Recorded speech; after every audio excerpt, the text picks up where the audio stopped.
चल कीजिए।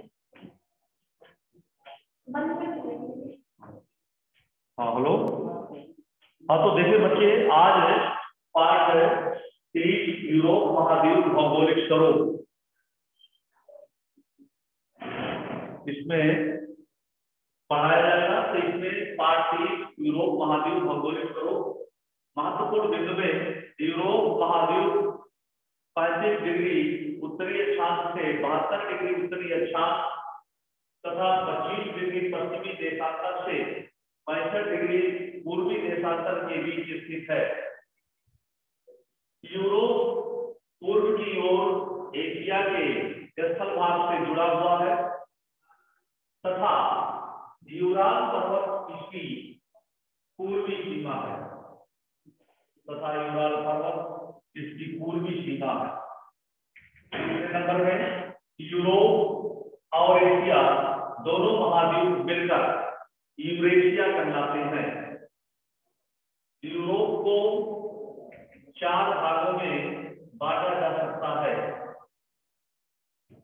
नंबर 1 में है उत्तर पश्चिमी उच्च भूमि। उत्तर पश्चिमी उच्च भूमि। नंबर 2 में मध्य के विशाल मैदान। तीसरे नंबर में मध्यवर्ती पठार। चौथे नंबर में दक्षिणी अल्पाइन पर्वतमाला। यूरोप की सबसे बड़ी नदी वोल्गा है जो कैस्पियन सागर में मिलती है अगले पॉइंट है इसमें कैस्पियन सागर में मिलती है।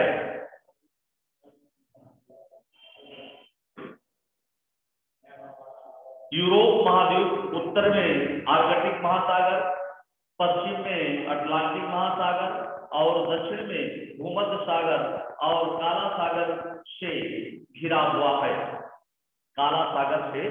घिरा हुआ है। यूरोप और एशिया दोनों महाद्वीप मिलकर यूरेशिया कहलाते हैं। यूरोप को 4 भागों में बांटा जा सकता है। उत्तरी पश्चिमी उच्च भूमि, मध्य के विशाल मैदान, मध्यवर्ती पठार और दक्षिणी अल्पाइन पर्वतमाला। नार्वे के कटे कटे चक्रे और अधिक ढालू समुद्री तट फियोर्ड कहलाते हैं। ढालू समुद्री तट फियोर्ड कहलाते हैं। यूरोप की सबसे बड़ी नदी वोल्गा है जो कैस्पियन सागर में मिलती है। मैदान के पश्चिमी भाग में दूसरी बड़ी नदी डेन्यूब है जो काला सागर में गिरती है। यूरोप में पर्वतों की ऊंची चोटियां हैं। इनमें आल्प्स पर्वतमाला सबसे महत्वपूर्ण है। माउंट ब्लैक इस पर्वत की सबसे ऊंची चोटी है। यूरोप के हंगरी और लोम्बार्डी के उपजाऊ मैदान चरागाहों के लिए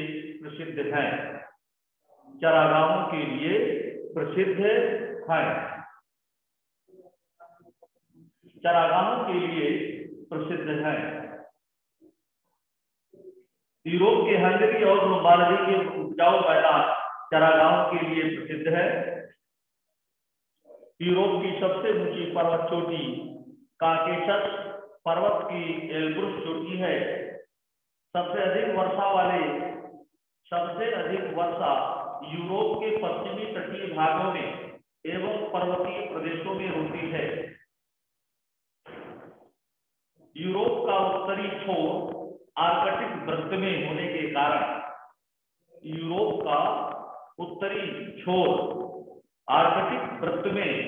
के कारण यहाँ बर्फ पड़ती है और वर्षा बहुत कम होती है और वर्षा बहुत कम होती है।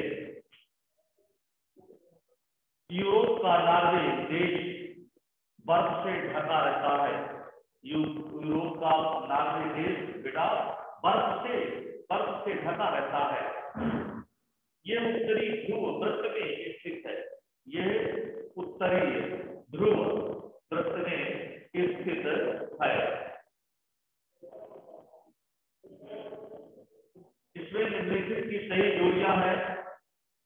वोल्गा नदी, कैस्पियन सागर, नुकीली पत्ती वाले वन टैगा, काकेशस पर्वत, एल्ब्रुस चोटी, tundra, reindeer, Alps, mount black.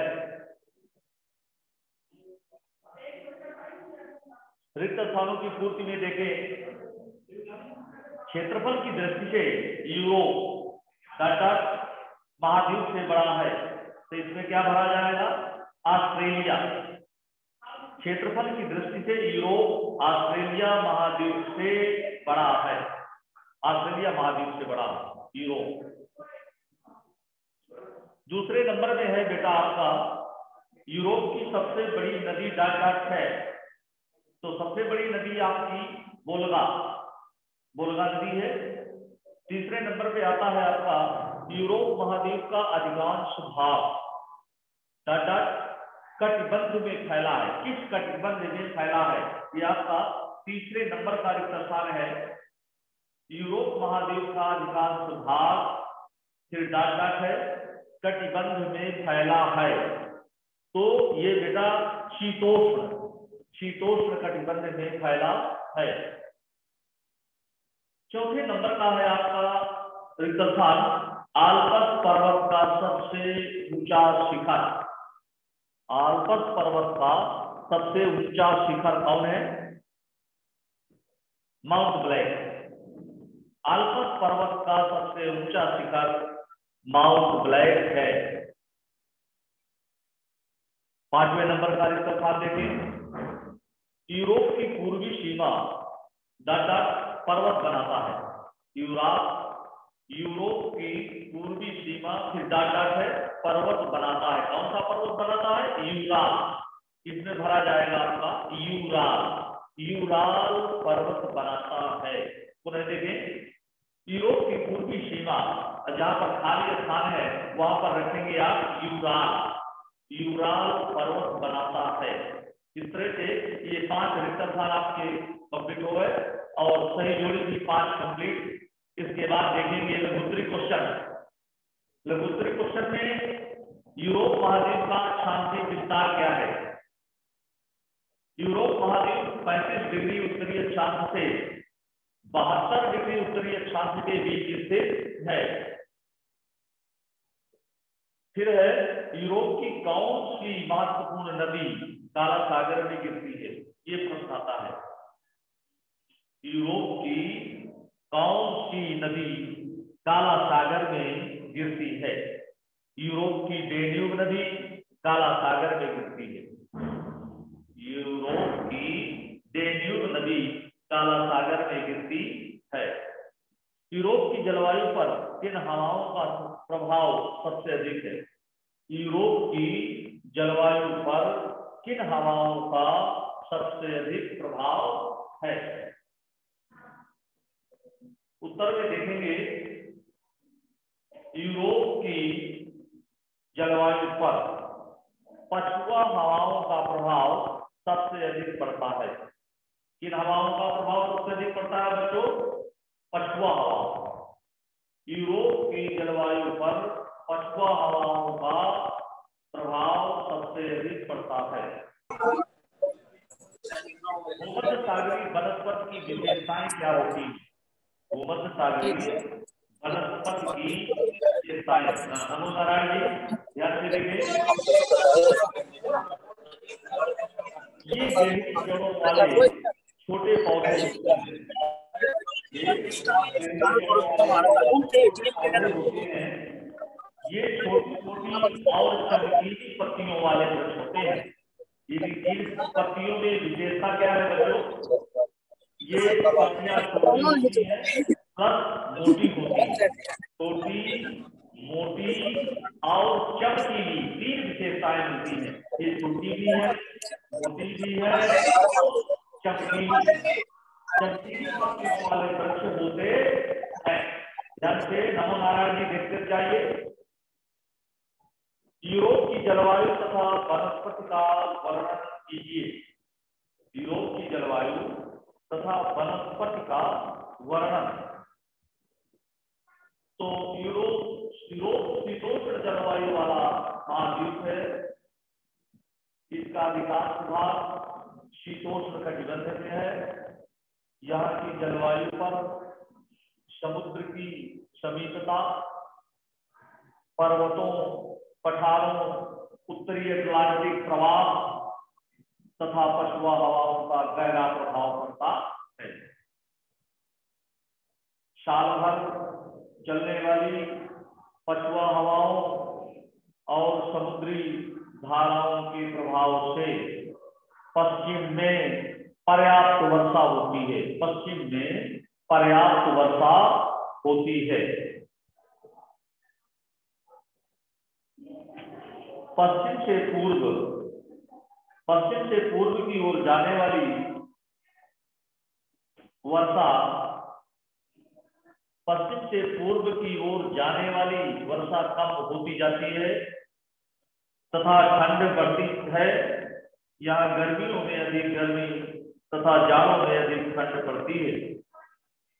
पर्वतीय भागों में वर्षा 100 से 200 सेंटीमीटर तक होती है। पर्वतीय भागों में वर्षा 100 सेंटीमीटर से 200 सेंटीमीटर तक होती है। दक्षिणी यूरोप भूमध्य सागरीय जलवायु वाला क्षेत्र है। यहाँ गर्मी प्रायः सूखी निकल जाती है तथा जाड़ों में वर्षा होती है। यूरोप का उत्तरी भाग आर्कटिक वृत्त में आ जाने से यहाँ ठंड अधिक पड़ती है और वर्षा बहुत कम होती है। रूस और नॉर्वे के उत्तरी भाग में तेज ठंडी हवाओं के कारण लगभग साल भर बर्फ जमी रहती है। इसे टुंड्रा की जलवायु कहते हैं। ये साल भर बर्फ से ढका रहता है। इसे टुंड्रा की जलवायु कहते हैं। इसे टुंड्रा की जलवायु कहते हैं। वनस्पति, अब ये प्रश्न पूछता है जलवायु और वनस्पति का वर्णन करना है। तो जलवायु हमने बताया, इसके बाद वनस्पति पर ध्यान दें बच्चे। यूरोप के लगभग 1/4 भाग में वन है। यूरोप के लगभग 1/4 भाग में वन है। पहला वन क्या है? टुंड्रा के वन। अब इसके नाम अलग अलग हैं, ये ध्यान से देखते जाइए और उसमें लिखते जाइए, नोट करते जाइए। टुंड्रा के वन नंबर 1, टुंड्रा के वन। तो महाद्वीप के सबसे उत्तरी भाग में नॉर्वे के देश के उत्तर में टुंड्रा प्रदेश है। यहाँ साल भर बर्फ जमे रहने के कारण वनों का अभाव है। क्योंकि बर्फ जमी रहती है इसलिए कोई भी पेड़ पौधा वहां नहीं उग पाता।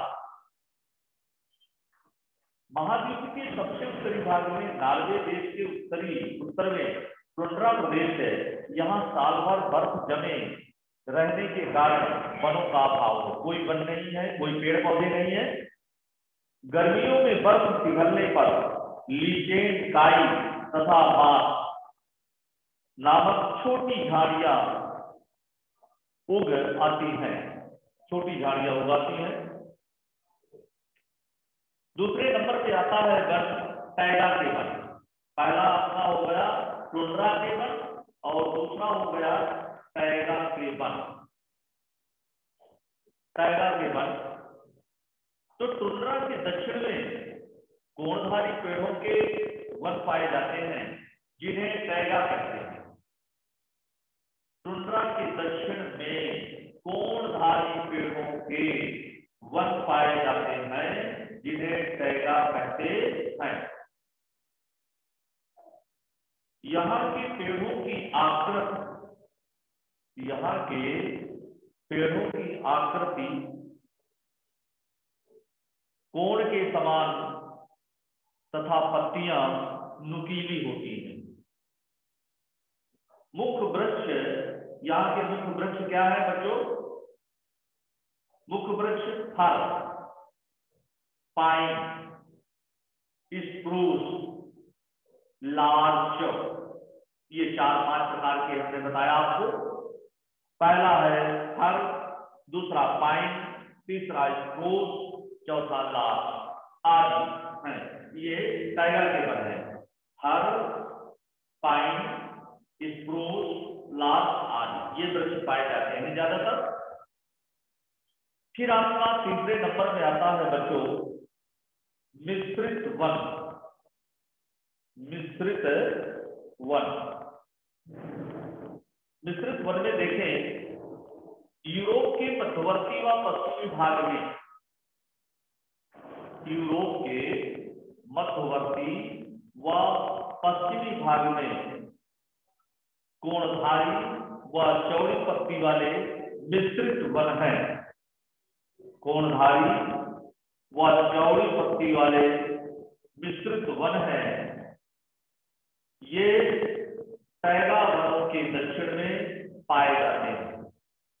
ये टैगा वनों के दक्षिण में पाए जाते हैं, जिनमें मुख्य वृक्ष कौन कौन होते हैं ये ध्यान से देखें बच्चे। ओक, आइस, पोपलर आदि वृक्ष मुख्य है। ओक, आइस, पोपलर आदि वृक्ष मुख्य है। अब इसमें देखेंगे बच्चे अगला पॉइंट, स्टेट्स के घास के मैदान। स्टेट्स के घास के मैदान यूरोप के दक्षिणी पूर्वी भाग में, यूरोप के दक्षिणी पूर्वी भाग में कम वर्षा के क्षेत्र में छोटी घास विशेष रूप से पैदा होती है। छोटी घास विशेष रूप से पैदा होती है। यूरोप के दक्षिणी पूर्वी भाग में कम वर्षा के क्षेत्र में छोटी घास विशेष रूप से पैदा होती है, क्योंकि वर्षा कम होती है। फिर है आपका भूमध्य सागरीय वनस्पति। भूमध्य सागरीय वनस्पति यूरोप के दक्षिण में भूमध्य सागर के पास विशेष प्रकार की भूमध्य सागरीय वनस्पति पाई जाती है।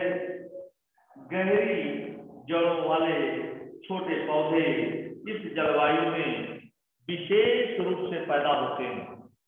ये छोटी, मोटी और चमकीली पत्तियों वाले वृक्ष होते हैं। ये भूमध्य सागरीय वनस्पति में पाए जाते हैं। अब आता है यूरोप के प्राकृतिक विभागों का वर्णन कीजिए। ये ऐसे क्वेश्चन भी आते हैं आपके परीक्षा में।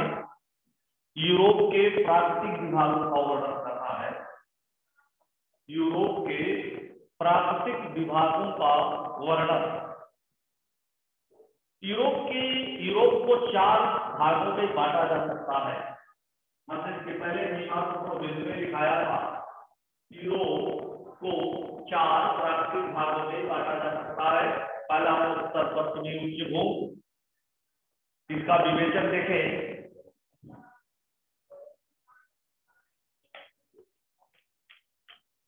महाद्वीप के उत्तरी पश्चिमी भाग में, महाद्वीप के उत्तरी पश्चिमी भाग में पर्वत और पठार हैं। इनका विस्तार नॉर्वे तथा स्वीडन देशों में अधिक है। अतः इन्हें नॉर्वे और स्वीडन के पर्वत और पठार भी कहते हैं। इन्हें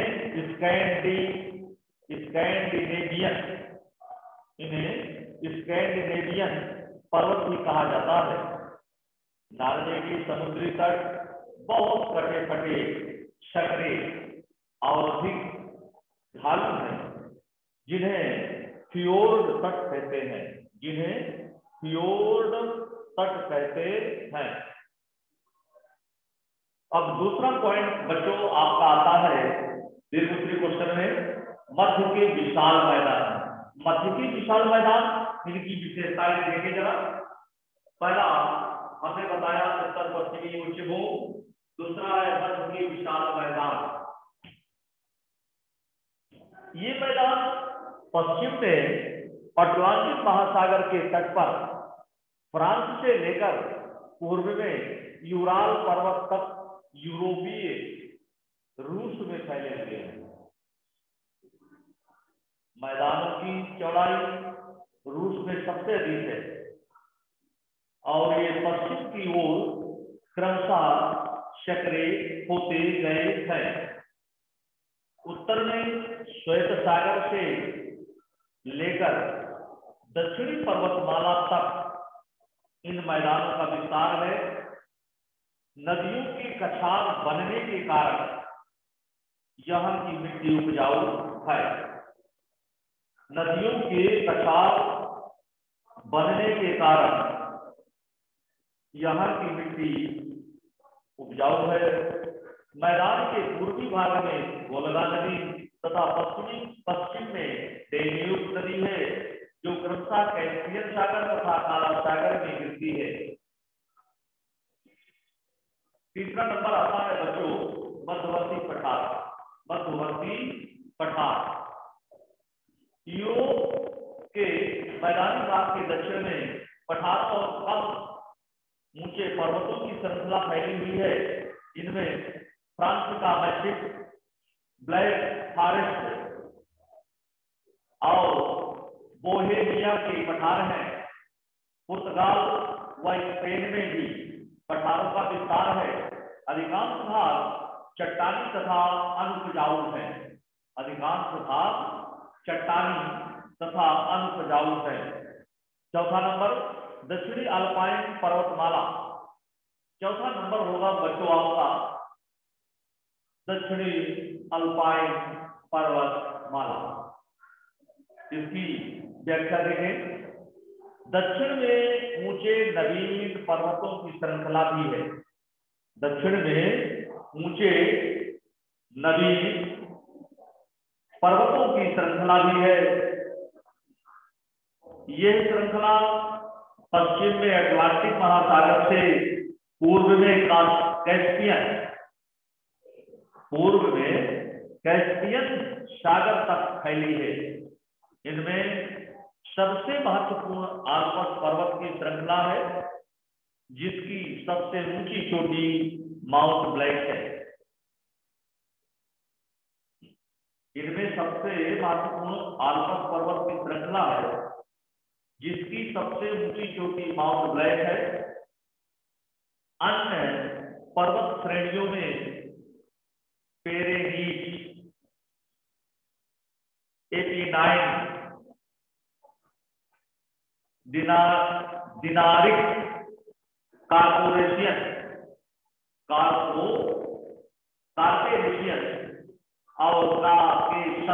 और काकेशस हैं। काकेशस की सबसे ऊंची चोटी एल्ब्रुस चोटी है। काकेशस की सबसे ऊंची चोटी एल्ब्रुस चोटी है। इस तरह से बच्चों ये आपका पाठ 30 यूरोप महाद्वीप भौगोलिक स्वरूप पूरा हो गया है। धन्यवाद। नमस्कार बच्चों, नमस्ते सभी लोगों से।